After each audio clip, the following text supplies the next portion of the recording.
আল্লাহ মালাকুল মাউত কে বলবেন, মালাকুল মাউত কি অবস্থা? বলবে সব শেষ।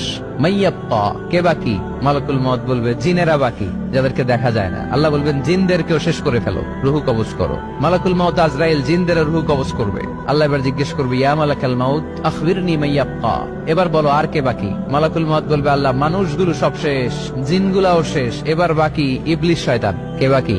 ইবলিসরেও শেষ করো, ইবলিসও শেষ। আল্লাহ আবার জিজ্ঞেস করবেন, ইয়া মালাকাল মাউতি মাইয়াব্বা, আর কে বেঁচে আছে বলো? মালাকুল মাউত বলবে, আল্লাহ আপনার কথা অনুযায়ী পৃথিবীর সব মানুষের রুহু কবজ করলাম, সব জিনদের রুহু কবজ করলাম, ইবলিসের রুহু কবজ করলাম, এখন আছে শুধু ফেরেশতা। আছে কারা? যাও ফেরেশতাদের রুহু কবজ করো। ফেরেশতাদের রুহু কবজ হয়ে যাবে। এবার আল্লাহ জিজ্ঞেস করবেন, ইয়া মালাকাল মাউত আখবিরনি মাইয়াব্বা।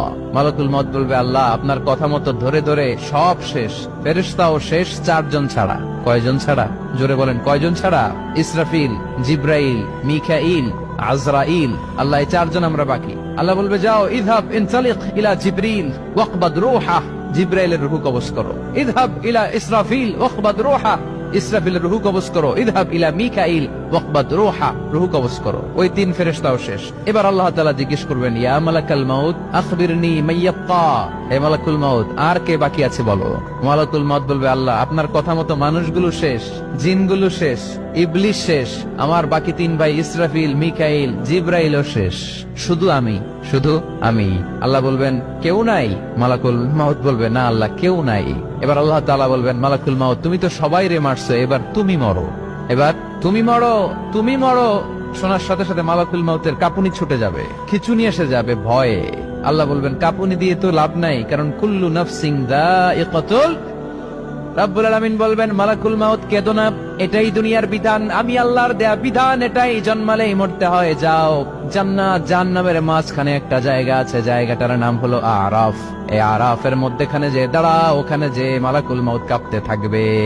মালাকুল মাউত বলবে, আল্লাহ সৃষ্টির শুরুতে যদি জানতাম, সৃষ্টির শুরুতে যদি জানতাম সবাইকে মৃত্যুদান করার পরে, রুহু কবজ করার পরে আমাকেও মরতে হবে, তাহলে এই কঠিন দায়িত্বের ব্যাপারে আপনার কাছে ক্ষমা চাইতাম। আজকে আমারও যে ভাগ্য বরণ করে নিতে হবে সৃষ্টির শুরুতে, আমি এটা কল্পনাই করতে পারি নাই। আল্লাহ বলবেন, নো টক, মুত ইয়া মালাকাল মাউত, মর, মরে যা, মুত, মরে যাও। বলার সাথে সাথে মালাকুল মাউত এক বিকট চিৎকার হাঁকিয়ে মরে যাবে। মালাকুল মাউতের চিৎকারটা সেদিন এত ভয়ঙ্কর হবে, বিষ্ণু ঈসা ইসলাম বলেন, ওই চিৎকারের আওয়াজ যদি পৃথিবীর মানুষেরা কান দিয়ে শুনতে পেত, তাহলে কিয়ামত সংগঠিত হওয়ার জন্য আলাদা করে ইসরাফিলের সিঙ্গার প্রয়োজন হতো না। ওই চিৎকারের আওয়াজে প্রতিটা মানুষ কানের পর্দা ফেটে ওই জায়গায় লাশ হয়ে পড়ে যেত। এবার ডানে বায়ে সামনে পেছনে উপরে নিচে কেউ নাই, একজন ছাড়া। জোরে বলতে হবে, তিনি কে?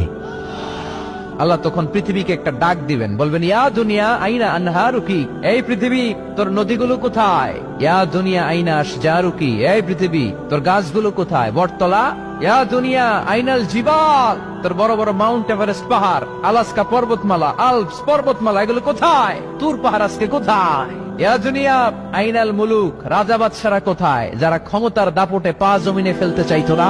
আইনাল জাবাবেরা, অত্যাচারী স্বৈর শাসকগুলো আজকে কোথায়? কোথায় আজকে? কোনো আওয়াজ নাই। আল্লাহ তখন হুঙ্কার দিয়ে বলবেন, লিমানিল মুলকুল ইয়াউম, who belongs the kingdom today. আল্লাহ চিৎকার দিয়ে বলবেন, আজকে ক্ষমতা কার? আওয়াজ করে বলেন, সেদিন ক্ষমতা কার? আল্লাহ সেদিন প্রশ্ন করে নিজেই নিজের প্রশ্নের উত্তর দিবেন, লিমানিল মুলকুল ইয়াউমা লিল্লাহিল ওয়াহিদিল কাহ্হার। সেদিন ক্ষমতা দুনিয়ার কোন রাজার নাই, কোন বাদশার নাই, কোন স্বৈর শাসকের নাই, কোন সুলতানের নাই, কারো নাই। সেদিন ক্ষমতা চলবে একজনের, তিনি কে? তার নাম হচ্ছে রহমান। তার নাম কি? আরো জোরে বলেন, কি নাম? এজন্য রহমান কারে বলে আজকে চিনতে পারছেন? তার দয়ার শেষ আছে? তার ক্ষমতার কোন কুল কিনারা আছে? তার ধন ভান্ডারে কোনো কমতি আছে? এজন্য লা বিশাইইন মিন নিআমিকা রাব্বানা নুকাযযিবু ফালাকাল হামদ, we don't deny any of your mercy and blessings, all praises to you। আল্লাহ তোমার কোন নিয়ামতকে আমরা অস্বীকার করি না। আল্লাহ প্রথমে ধমক দিয়ে বলছেন, এই মানব জাতি আর জিন জাতি, আমার কোন নিয়ামতকে অস্বীকার করবি? আমরা বলি কোনটাই অস্বীকার করি না। সকল প্রশংসার মালিক একজন, তিনি কে? ইমাম বাইহাকি বলেন, আল্লাহর হাবিব সাল্লাল্লাহু আলাইহি ওয়াসাল্লাম ইরশাদ করেছেন, ইন্না লিকুল্লি শাইইন আরুস ওয়া আরুসুল কুরআনি সূরাতু আর-রাহমান। আলেম ওলামারা বলেন তো আরুস মানে কি? মাশাআল্লাহ, নববধূ। আরুস মানে নতুন বউ, আরুস মানে নতুন বউ, নববধূ। আল্লাহর হাবিব বললেন, লিকুল্লি শাইইন আরুস, সবার একটা করে নববধূ হয়। আর কোরআনের নববধূর নাম সূরা আর-রাহমান। ইন্না লিকুল্লি শাইইন আরুস ওয়া আরুসুল কুরআনি সূরাতু আর রহমান। দুনিয়ার প্রত্যেকের জন্য আল্লাহ একজন করে নববধূ দান করেছেন। আল্লাহর কোরআনেরও একটা নববধূ আছে, এই কোরআনের নববধূর নাম সূরা আর রহমান। কোরআনের নববধূ, কোরআনের নতুন বউ, কোরআনের নতুন বউ।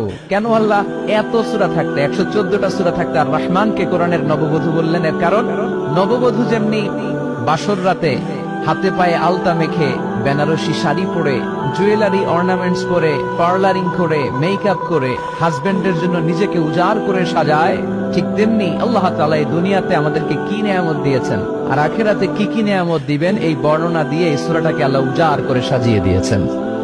এজন্য এই সূরার নাম হচ্ছে আরুস আল কোরআন। কোরআনের নববধূ, সবকিছুর নববধূ আছে। আর কোরআনের নববধূর নাম সবাই বলেন আর রহমান।